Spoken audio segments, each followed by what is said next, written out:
नमस्कार दोस्तों, साहित्य ज्ञान क्लासेस में हार्दिक स्वागत है आपका। आज के सत्र में हम अध्ययन कर रहे हैं कृष्णा शोभती की कहानी सिक्का बदल गया। यूजीसी नेट में प्रस्तावित है यह कहानी।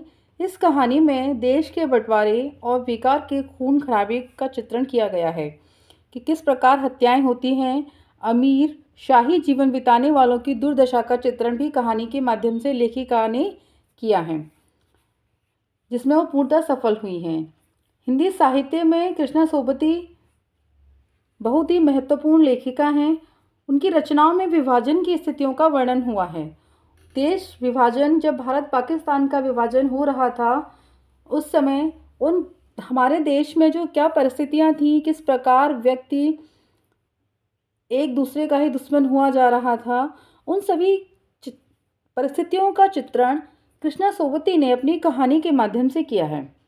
तो चलिए शुरू करते हैं। कृष्णा शोभती की कहानी सिक्का बदल गया। कृष्णा शोभती हिंदी साहित्य की प्रसिद्ध लेखिका रही हैं। यह विभाजन की मूल रचनाकार हैं, अतः उनकी रचनाओं में विभाजन की स्थितियों का वर्णन हुआ है कि हमारे देश में जब भारत पाकिस्तान का जब विभाजन हो रहा था, तो उस समय देश की क्या स्थितियां थीं, उन सभी का वर्णन कहानी में लेखिका ने किया है।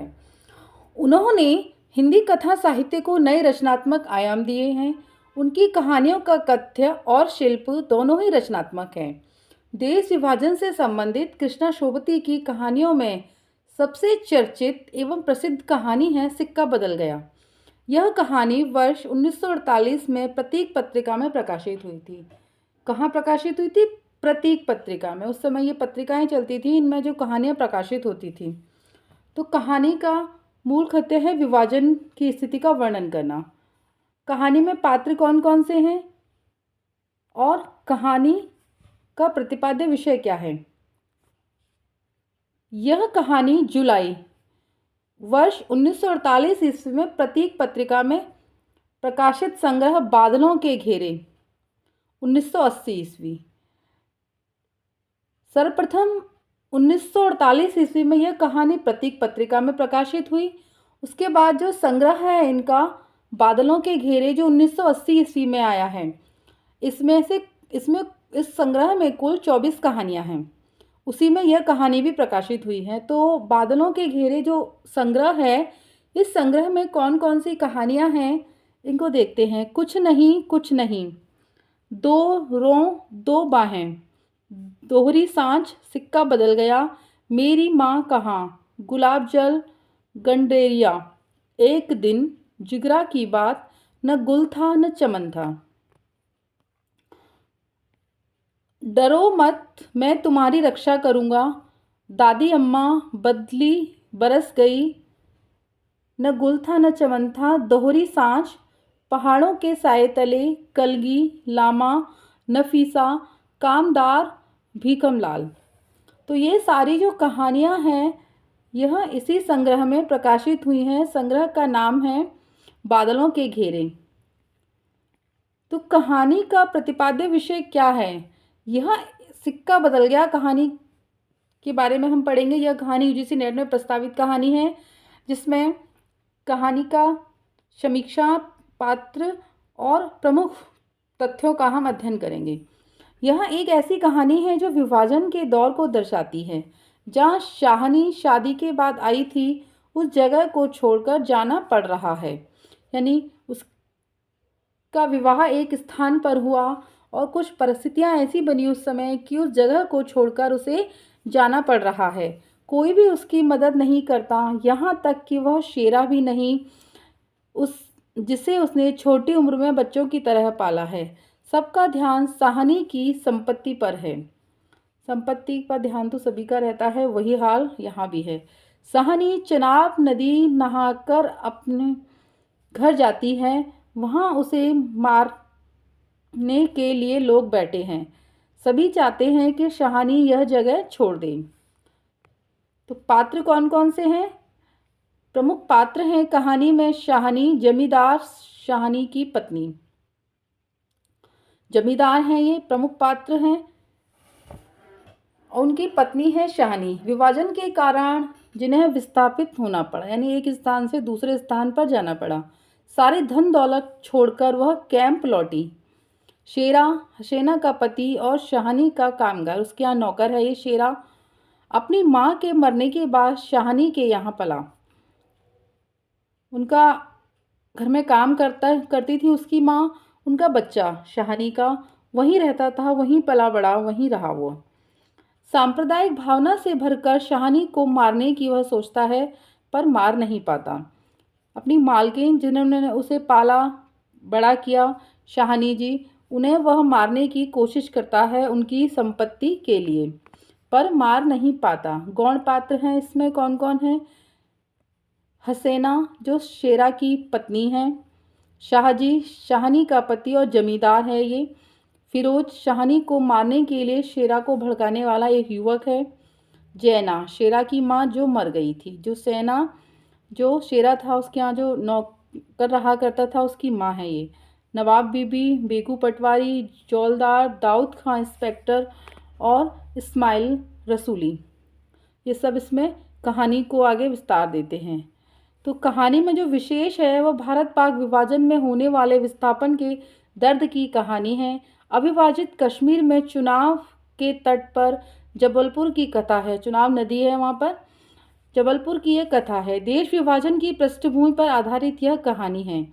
विभाजन से उत्पन्न पीड़ा का इसमें चित्रण किया गया है कि जब विभाजन होता है, एक स्थान पर व्यक्ति रह रहा है, उसका मकान है, बहुत बड़ा घर है, कारोबार है, व्यक्ति काम कर रहा है, उससे अचानक पता चले कि यह जगह हमें छोड़कर जानी है हमेशा के लिए, तो वो अपने साथ कितनी ही अपनी आवश्यक सामग्री या बहुत धन दौलत सब कुछ अपना कितना ले जा सकता है। तो उस दर्द को कहानी के माध्यम से व्यक्त किया है कि जब व्यक्ति का विस्थापन होता है तो किस तरह उसकी मानसिक स्थिति हो जाती है। विभाजन से आए मानसिक बदलाव का चित्रण कहानी में किया गया है।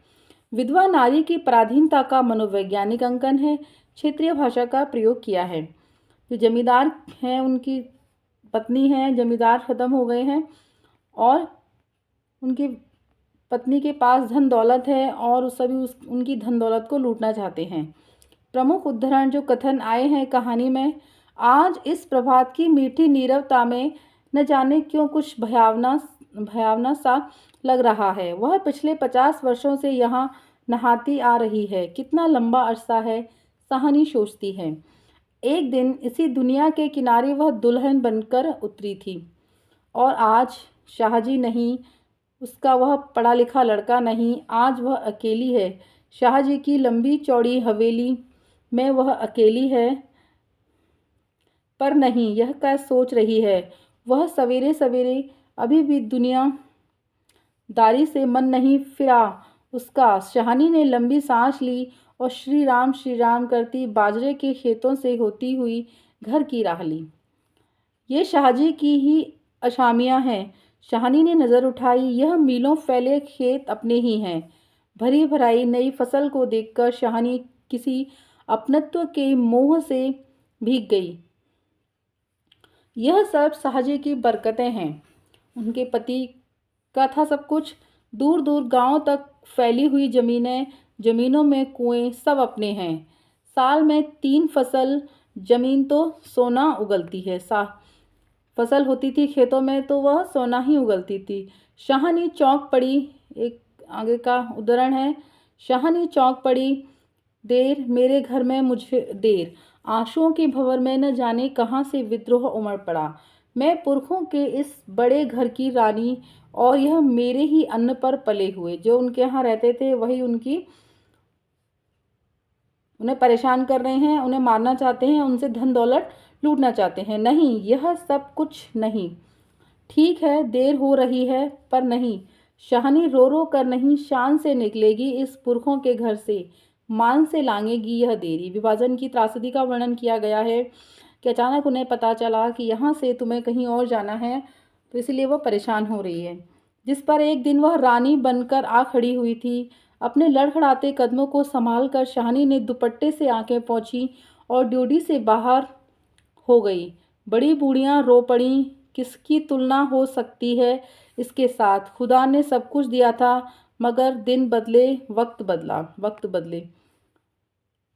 ट्रकें अब तक भर चुकी थीं, यानी सभी जा रहे थे, जो भारत के थे वो भारत आ रहे थे, वहाँ से जो पाकिस्तान के थे वो उधर जा रहे थे। तो विभाजन हुआ था, उस समय का वर्णन कहानी में हुआ है। ट्रकें भर चुकी थीं, सामान भर भर के ले जा रहे थे सभी अपना सामान, थोड़ा बहुत व्यक्ति खुद ही जा रहा था। शहानी अपने को खींच रही थी, गांव वालों के गलों में जैसे धुआं उड़ रहा हो। शेरे खूनी शेरे का दिल टूट रहा है। दाऊद खान ने आगे बढ़कर ट्रक का दरवाज़ा खोला। शहानी बढ़ी। इस्माइल ने आगे बढ़कर भारी आवाज़ से कहा, शहानी कुछ कह जाओ, तुम्हारे मुंह से निकली आशीष झूठ नहीं हो सकती, और अपने साफे से आंखों का पानी पोंछ लिया। शहानी ने उठती हुई हिचकी को रोककर रुंधे रुंधे गले से कहा, रब तुहान सलामत रखे, बच्चा खुशियां बख्शे। उसे दुआ दी उसने। वह छोटा सा जनसमूह रो दिया। जरा भी दिल में मैल नहीं शहानी के, और हम शहानी को नहीं रख सके। रात को शहानी जब कैंप में पहुंचकर जमीन पर पड़ी तो लेटे लेटे आहत मन से सोचा, राज पलट गया, सिक्का क्या बदलेगा, वह तो मैं ही छोड़ आई। कहानी के प्रमुख कथन है ये। आगे हम कहानी की समीक्षा का अध्ययन करेंगे कि किस कहानी में क्या वर्णन किया गया है। सिक्का बदल गया, कहानी की समीक्षा। कहानी में विभाजन से उत्पन्न दारुण परिस्थितियों के मार्मिक चित्रण के साथ मानवीय संबंधों और मूल्यों में आए विघटन का भी वर्णन हुआ है। यह कहानी एक विधवा नारी जो शहानी की पराधीनता और विवशता की कहानी है, जिसमें शोषित वर्ग के बदलते सामाजिक मानदंडों का सफल चित्रण हुआ है। यह कहानी विभाजन की पृष्ठभूमि पर लिखी गई है, जिसमें स्पष्ट किया गया है कि सत्ता परिवर्तन मानव को नहीं देखता, सिक्के को खो देता है। कहानी में दर्शाया गया है कि शहानी, जो किसी समय हवेली की मालकिन थी, आज सत्ता बदलने पर उसे हवेली से शरणार्थी बनाकर निष्कासित किया जा रहा है। शहानी के पति शाहजी मालिक के जीवित रहते जो लोग उसको सलाम करते थे, उनकी मृत्यु के बाद मालकिन को लूटने का मार्ग सोचते हैं। शाहजी के घर में नौकरी करने वाले आसामी आज शोषक वर्ग के विरुद्ध इकट्ठा हो गए हैं। समय बदल गया, साथ ही सत्ता के बदलने से सिक्का भी बदल गया। वे जो उसके यहाँ नौकर थे वह सब उस पर हुकूमत करते हैं, राज करते हैं, और उसको ही उनकी हवेली से उन्होंने बाहर निकाल दिया। शहानी सब कुछ जानते हुए भी अनजान बनी रहती है तथा शरणार्थी कैंप में जाने को तैयार हो जाती है। जब कैंप लगे हुए थे शरणार्थी, तो उनमें जाने के लिए वह तैयार हो जाती है। वह अपने साथ कुछ भी सामान नहीं ले जाती तथा जाते समय वहां उपस्थित लोगों को आशीर्वाद देकर जाती है। कैंप में पहुंचने पर वह सोचती है कि राज पलट गया तथा सिक्का बदल गया, यानी जो व्यक्ति उनके यहाँ काम करते थे, उनकी जी हुजूरी करते थे, उनके एक इशारों पर नाचते थे, आज वही बदल गए हैं और उस पर राज कर रहे हैं और उन्होंने घर से बाहर निकाल दिया। प्रस्तुत कहानी में स्पष्ट किया है कि शासन के बदलते ही सिक्का भी बदल जाता है। बंटवारे के कारण सब कुछ बदल गया। हिंदू मुस्लिम की एकता तथा प्रेम सब कुछ चला गया। समय के बदलने पर लोग भी कैसे बदल जाते हैं, इसका उदाहरण कहानी के पात्र शेरा तथा दाऊद हैं। लोगों की स्वार्थपरक नीति का उल्लेख कर उनकी हृदयहीनता को दर्शाने का प्रयास किया है कृष्णा शोभती ने इस कहानी में। विभाजन के कटु सत्य को उचित तथ्यों के साथ कहानी में प्रस्तुत किया गया है। कहानी के मुख्य पात्र शहानी हैं। वह एक विधवा स्त्री हैं जिसे विभाजन की त्रासदी झेलनी पड़ती है। वह पीड़ित वर्ग के साथ साथ अकेली, असहाय और बूढ़ी स्त्री हैं। उनके पति की मृत्यु हो गई है और कोई उनकी सहायता के लिए नहीं है, जिसकी शोचनीय दशा का चित्रण इस कहानी में किया गया है। अतः इस कहानी में शहानी की पराधीनता का मनोवैज्ञानिक चित्रण हुआ है। शहानी के अतिरिक्त शेरा, जिसे शहानी ने पाल पोष कर बड़ा किया था, यानी उन्होंने ही उसका पालन पोषण किया था, फिर भी उसने धन संपत्ति के लिए उनको नहीं छोड़ा, उनको बाहर कर दिया। वही मुगल क्रांतिकारियों से मिलकर उनकी हत्या की योजना बनाता है और उसमें वह शामिल भी होता है। थानेदार दाऊद शेरा की पत्नी हसीना आदि अन्य पात्र हैं जो कथा को आगे बढ़ाते हैं। कहानी में देश की आज़ादी की लड़ाई का वर्णन है। बंटवारा, हिंदू मुस्लिम संबंधों, हत्या, खून खराबा, शरणार्थी कैंप आदि के साथ जिसकी सत्ता थी वे सत्ताहीन हो गए तथा गद्देदार बिस्तर पर सोने वाले आज दीनहीन पीड़ित होकर जमीन पर सो रहे हैं आदि का वर्णन उस समय के वातावरण को जीवंत करने का प्रयास किया है। जो हमारे भारत पाकिस्तान विभाजन की जो त्रासदी है, जो व्यक्तियों ने झेली, उसका वर्णन कृष्णा सोबती ने अपनी इस कहानी में किया है कि किस प्रकार व्यक्ति अपनी धन संपत्ति, अपना सब कुछ, इतने सारे उनके खेत थे, हवेली थी, सब कुछ छोड़कर उन्हें जाना पड़ा और उन्हें शरणार्थी कैंप में सोना पड़ा। इस प्रकार सिक्का बदल गया। कहानी में देश के बंटवारे और बेकार के खून खराबे, हत्याएं, अमीर शाही जीवन बिताने वालों की दुर्दशा, यानी अमीर थी वो, उनके पति जमींदार थे, बहुत सारा धन संपत्ति थी, नौकर इशारों पर नाचते थे, वह सभी बदल गए। दुर्दशा का चित्रण कहानी में किया है जिसमें वह पूर्णतः सफल हुई है। जो सिक्का बदल गया कहानी की जो पात्र है साहनी, प्रमुख पात्र साहनी है और शेरा है ना। कहानी में विभाजन की त्रासदी का वर्णन किया गया है। देश के बंटवारे में किस प्रकार बेकार के जिन लोगों को कोई मतलब नहीं था, उनके भी खून खराबे हुए और उनकी दुर्दशा इस कहानी में देखी गई है। तो आज के सत्र में इतना ही।